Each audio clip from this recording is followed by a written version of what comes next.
1719 में उत्तरी great planes पर एक कमाची नाम की जनजाति थी। वहाँ एक युवा लड़की थी जिसका नाम नारू था। वह एक प्रशिक्षित उपचारक थी और उस समय गाजरे खोद रही थी। नारू ने कुछ समय चुपचाप अपने कौशल का अभ्यास करने का सोचा। वह अपने कुत्ते सारी को लेकर एक शांत जगह पर चली गई। नारू ने अपने फेंकने के कौशल का अभ्यास शुरू किया। तभी उसे पास ही किसी अजीब जानवर की आवाज सुनाई दी। वह चुपचाप जंगल के अंदर गई और एक गिरे हुए पेड़ के पीछे से झांक कर देखा। वहाँ एक सफेद पूंछ वाला हिरण था। नारू ने अपनी कुल्हाड़ी फेंकने की तैयारी की, लेकिन अचानक एक तेज आवाज जिससे हिरण डरकर भाग गया। नारू और सारे उसके पीछे दौड़े, लेकिन सारे की पूंछ एक फंदे में फंस गई। नारू हिरण को भूल गई और सारे की मदद करने दौड़ पड़ी, जो प्यारे ढंग से उसका चेहरा चाट रहा था, जैसे शुक्रिया कर रहा हो। फिर अचानक बादलों की गड़गड़ाहट हुई, लेकिन इस बार उसके साथ आसमान में किसी विस्फोट जैसी आवाज भी आई। नारू एक पहाड़ी चोटी की ओर भागी, यह देखने की क्या हुआ है। ऊपर से नारू ने साफ देखा कि बिजली किसी चीज पर गिरी और वह चीज आसमान से नीचे गिर रही थी। उसे यकीन हो गया कि यह कोई संकेत है जो किसी शिकार यात्रा की पुष्टि करता है। उसने अपने भाई ताबे को ये बात बताई जब वे दोनों पक्षियों का शिकार कर रहे थे। नारू बहुत उत्साहित थी और कह रही थी कि उसने अभ्यास किया है और अब वह अपने पहले बड़े शिकार, जिसे वे कुफ्ता अमिया कहते हैं, के लिए तैयार है। ताबे चिंतित था, सिर्फ इसलिए नहीं कि वह चाहता था कि नारू को चोट लगे, बल्कि इसलिए भी क्योंकि वह जानता था कि नारू उस चीज का शिकार करना चाहती थी जो खुद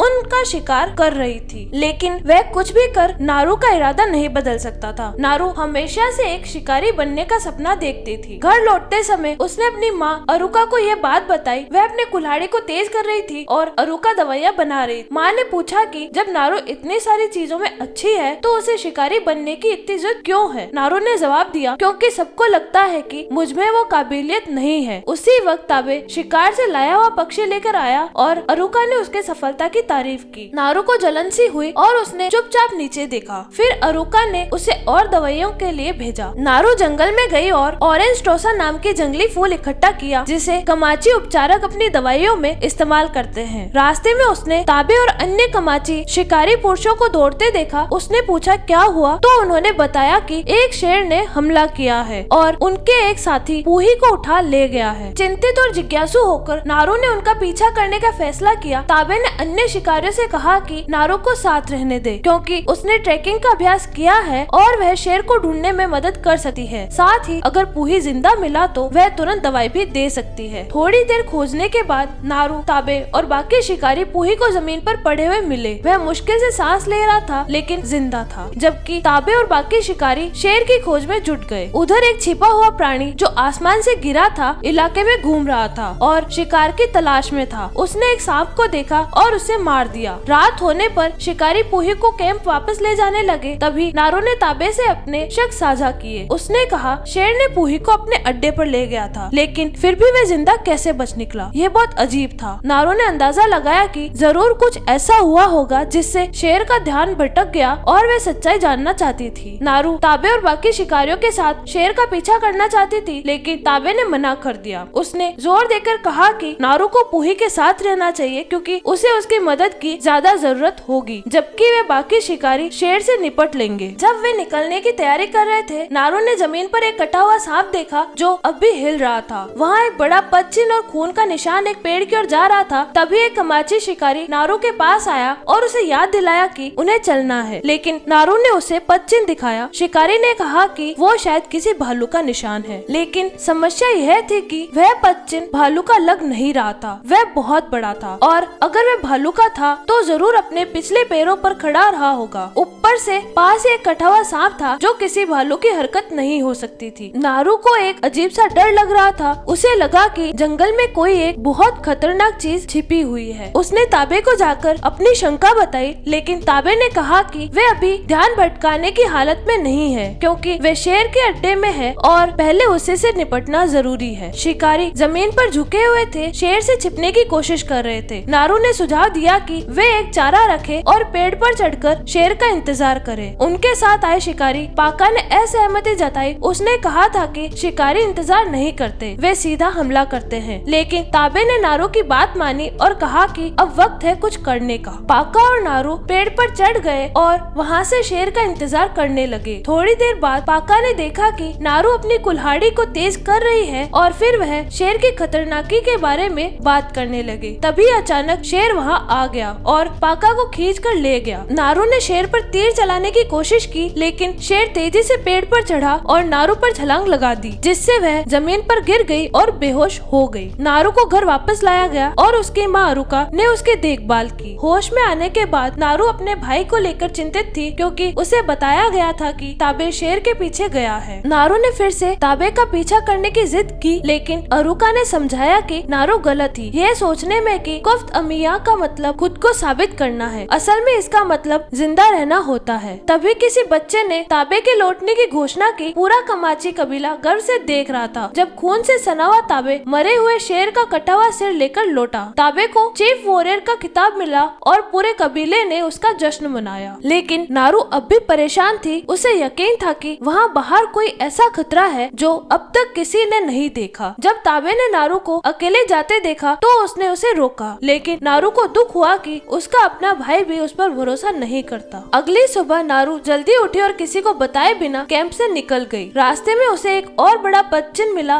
उसने सारी द्वारा दी गई एक लकड़ी से उसके आकार को मापा। फिर उसने अपनी कुल्हाड़ी में एक रस्सी बांधी ताकि वह उसे फेंकने के बाद आसानी से वापस खींच सके। अपनी नई और बेहतर कुल्हाड़ी के साथ नारू ने कुछ खरगोशों का शिकार किया, जो अब उसके लिए आसान हो गया था। उसने खुद खाना पकाया और पिछली रात की भूख मिटाई। दूसरी ओर वह खतरनाक शिकारी एक भेड़िए का शिकार कर रहा था। उसने भेड़िए की खोपड़ी पर कुछ स्प्रे किया और उसे एक ट्रॉफी की तरह अपनी बेल्ट से बांध लिया। नारू जंगल से बाहर निकली और खुली जगह में पहुंची। वहां उसने देखा कि कई मासूम जानवरों को बेरहमी से मारा गया था। वह यह देखकर दहल गई और उनके लिए प्रार्थना की। नारू अपनी खोज जारी रख रही थी जब उसने देखा कि सारे कहीं नहीं है और पास के पेड़ों पर कुछ खरोच के निशान थे। वह रस्सियों की ओर बढ़ी, लेकिन एक कीचड़ के गड्ढे में गिर गई। उसने अपनी कुल्हाड़ी का इस्तेमाल करके बाहर निकलने की कोशिश की और कई नाकाम प्रयासों के बाद आखिरकार वह बाहर निकलने में सफल रही। नारू ने खुद को साफ किया और एक धनुष बनाया, जिससे वह नदी के पास रहने वाले ग्रिजिल भालू का शिकार कर सके। लेकिन धनुष की डोर टूट गई और आवाज सुनकर भालू उसकी ओर दौड़ पड़ा। नारू धनुष ठीक करने की कोशिश में लगी थी, तभी सारी ने गलती से भालू के ऊपर से कुछ चमकती हुई चीज दिखा दी, जिससे भालू सारी के पीछे भागा और नारू को धनुष ठीक करने के लिए नदी की ओर भागने का समय मिल गया। लेकिन कुछ ही देर में सारी अजीब तरह से डरकर वापस भागा और नारू ने भालू के पहुंचने से पहले छिपने की कोशिश की। नारू हैरान रह गई जब भालू अचानक उसकी ओर मुड़ गया और किसी अदृश्य दुश्मन से लड़ने लगा। नारू ने कुछ चमकते हुए देखा और डर के मारे सहम गई जब उसने देखा कि एक विशाल शिकारी भालू को हवा में उठा रहा था। नारू जल्दी से तैरकर नदी से बह गई ताकि उस डरावनी चीज से दूर जा सके। शिकारी ने बस उसे जाते हुए देखा। नारू जंगल से होकर चलने लगी, तभी कबीले के कुछ आदमी वहाँ पहुँचे और उसे पकड़ लिया। जब उसने देखा कि एक आदमी भेड़िए की खोपड़ी पकड़े हुए है तो वह डर गई, क्योंकि उसे पता था कि वे उस शिकारी के सामने टिक नहीं पाएंगे। तभी शिकारी ने उस आदमी को मार डाला जिसने खोपड़ी पकड़ी थी। नारू ने देखा कि कैसे शिकारी ने उसके सभी साथियों को बेरहमी से मार डाला। आखिरी व्यक्ति को मारने के बाद शिकारी ने उसकी ओर देखा और नारू भी उसकी तरफ देखने लगी। तभी फिर डरकर वहाँ से भाग निकली। जैसे ही वे मैदान में भाग रही थी, वह अपने कबीले के एक और व्यक्ति से टकराई। उसने नारू से कहा कि वे नीचे झुकी रहे क्योंकि शिकारी उन्हें देख रहा था। उस आदमी ने धनुष तानते हुए कहा कि उसने शिकारी को निशाने पर ले लिया है, लेकिन नारू डरते हुए बोलती है, नहीं, उल्टा है, उसने हमें देख लिया है। दोनों भागने लगे। शिकारी उनके पीछे था। शिकारी ने उस आदमी को पकड़ लिया और मार डाला। नारू भागते भागते जंगल में पहुंची और एक भालू के फंदे में फंस गई। शिकारी उसके पास आया, लेकिन तभी कुछ फ्रेंच लोग वहां पहुंच गए। शिकारी वहां से चला गया और फ्रेंच लोगों ने नारू को पकड़ लिया। नारू फ्रेंच कैंप में होश में आई और पता चला कि उन्होंने उसके भाई ताबे को भी पकड़ लिया है। वे फ्रेंच लोग दोनों शिकारी को फंसाने के लिए चारे की तरह इस्तेमाल कर रहे थे। तब ताबे ने पूछा कि क्या वे उसी जीव को पकड़ना चाहते हैं जिसका पीछा नारू कर रही थी। नारू ने हाँ कहा। फ्रेंच लोग दूर से देख रहे थे, तभी उनके घोड़े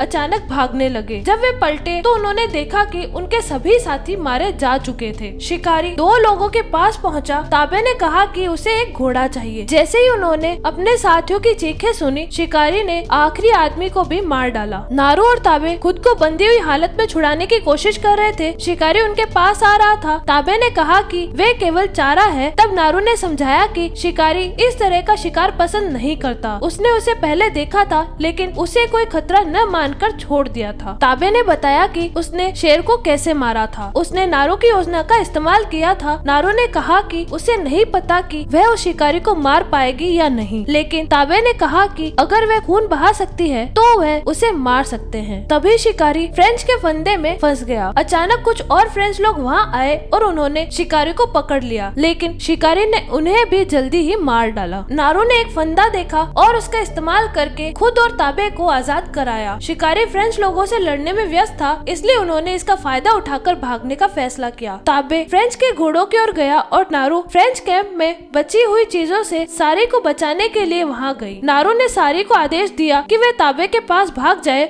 और वे खुद वहीं रही ताकि बहादुरी से फ्रेंच आदमियों का सामना कर सके। नारू ने कुछ फ्रेंच आदमियों को हराया। तभी एक और आदमी सामने आया और उससे मदद मांगी। उस आदमी ने नारू को एक हथियार दिखाया और वादा किया कि अगर वह उसकी मदद करेगी तो वह उसे उस हथियार का इस्तेमाल करना सिखाएगा। राफेल ने नारू को वह हथियार चलाना सिखाया और नारू ने उसे ऑरेंज टोसा नामक औषधीय पौधा दिया ताकि उसकी चोट ठीक हो सके। तभी उन्होंने पक्षियों की घबराई हुई आवाजें सुनी तो तुरंत नारू बाहर निकली और एक पेड़ के पीछे छिप गई। राफेल अब भी अपनी चोटों के कारण खड़ा नहीं हो पा रहा था, इसलिए उसने मरे होने का नाटक किया। नारू ने उसे जो ऑरेंज टोसा दिया था उससे उसका शरीर ठंडा हो गया और उसके तापमान में गिरावट के कारण शिकारी उसे देख नहीं पाया। लेकिन जैसे ही शिकारी उसकी तलाश में आया वह राफेल के ऊपर कदम रख बैठा, जिससे राफेल दर्द में चिल्ला पड़ा और शिकारी ने उसे मार डाला। तभी सारी नारू की मदद के लिए आया और शिकारी ने उसकी ओर निशाना साधा, लेकिन सौभाग्य से ताबे समय पर आ गया और शिकारी के सिर के पीछे वार किया, जिससे उसकी मास्क गिर गई। नारू ने देखा कि शिकारी की नजरों की क्षमता बहुत कम थी, खासकर बिना मास्क के। तभी उसे एक योजना सूझी। जब ताबे शिकारी से भिड़ रहा था, नारू ने ऑरेंज टोसा से एक औषधि बनाई। फिर वह अपने भाई की मदद करने भागी, लेकिन ताबे ने उससे कहा कि वह बस भाग जाए क्योंकि वह अकेला ही उस खतरे का सामना करेगा। उसने कहा कि शिकारी उसे एक योग्य दुश्मन मानता है और उसकी यात्रा अब समाप्त हो चुकी है। अगर वे दोनों मिलकर भी भागते तो शिकारी उनका पीछा कभी नहीं छोड़ता। नारू ने उदासी से अपने भाई को देखा। शिकारी जैसे ही नारू की ओर बढ़ा, ताबे ने अपने अंतिम क्षणों में भी शिकारी के पैर पर वार किया, जिससे नारू को भागने का मौका मिला। नारू अपने भाई की मौत का बदला लेने के लिए दूर गई। वहाँ उसने अपने हाथ धोए, रोई और अपना महान नुकसान का शोक मनाया। उत्तरी ग्रेट प्लेन्स में जब शिकारी दल वापस आए तो उन्होंने बताया कि ताबे और बाकी सभी शिकारी मारे जा चुके हैं। यह सुनकर पूरा कबीला दुखी हो गया। नारू अब भी नदी के पास ही रुकी रही जब तक कि वह थककर सो न गई। तभी उसने पास में एक फ्रेंच आदमी को देखा, जिससे उसे याद आया कि कैसे फ्रेंच लोगों ने उसके भाई को उसके सामने घायल किया और पकड़ लिया था। वह फ्रेंच आदमी अपने होश में आया, उसका पैर कटा हुआ था और वह चिल्लाते हुए एक चाकू तक रेंगने की कोशिश कर रहा था, लेकिन नारू पहले से ही उसके सामने खड़ी थी उसे मारने के लिए। नारू ने कहा कि क्योंकि उन्होंने उसे कभी खतरा नहीं माना, यही उसे और भी खतरनाक बनाता है। तभी शिकारी वहाँ आ गया। नारू स्थिर खड़ी रही क्योंकि उसे पता था कि शिकारी उसे खतरा नहीं मानता। शिकारी ने उस आदमी को मार डाला। जैसे ही शिकारी नीचे झुका आदमी का सिर उठाने के लिए, नारू ने मौका देखकर उस पर गोली चला दी, जिससे उसकी मास्क गिर गई। फिर वह मास्क उठाकर भाग गई। अब वह शिकारी से चालाकी से लड़ने जा रही थी। क्योंकि नारू ताकत में कमजोर थी, उसने अपनी चतुराई का इस्तेमाल किया। उसने शिकारी को अचानक पकड़ लिया। अपनी कुल्हाड़ी की रस्सी को उसने चारों ओर बांधा और उसे कीचड़ के गड्ढे में फेंक दिया। नारू वही खड़ी इंतजार करती रही कि शिकारी कब बाहर निकले। जैसे ही शिकारी बाहर आया, नारू ने उस पर हथियार ताना और कहा, तेरी यात्रा यहीं समाप्त होती है। उसे यह पता नहीं था कि शिकारी की मास्क अब दो चट्टानों के बीच फंसी थी और शिकारी की ओर देख रही थी। जब शिकारी ने गोली चलाई तो उसकी मास्क ने उसे ही खतरे के रूप में पहचान लिया और वह खुद ही अपनी गोली से मारा गया। जब नारू को यकीन हो गया कि वह जीत चुकी है, उसने खुशी से चिल्लाया और शिकारी का सिर लेकर अपने कबीले में लौटी। पूरे कोमाची कबीले ने उसका स्वागत किया जब उसने शिकारी का सिर कबीले के नेताओं के सामने जमीन पर फेंका। नारू ने सुझाव दिया कि कबीले को अब किसी सुरक्षित स्थान पर जाना चाहिए। एक विशेष अनुष्ठान किया गया और नारू को कोमाची कबीले की नई मुख्य योद्धा घोषित किया गया। आज के लिए फिलहाल इतना ही। आपकी तरह मैं भी मायूस हूँ, लेकिन उम्मीद पर दुनिया कायम है। दिल दुखा है लेकिन टूटा तो नहीं है और उम्मीद का दामन छूटा तो नहीं।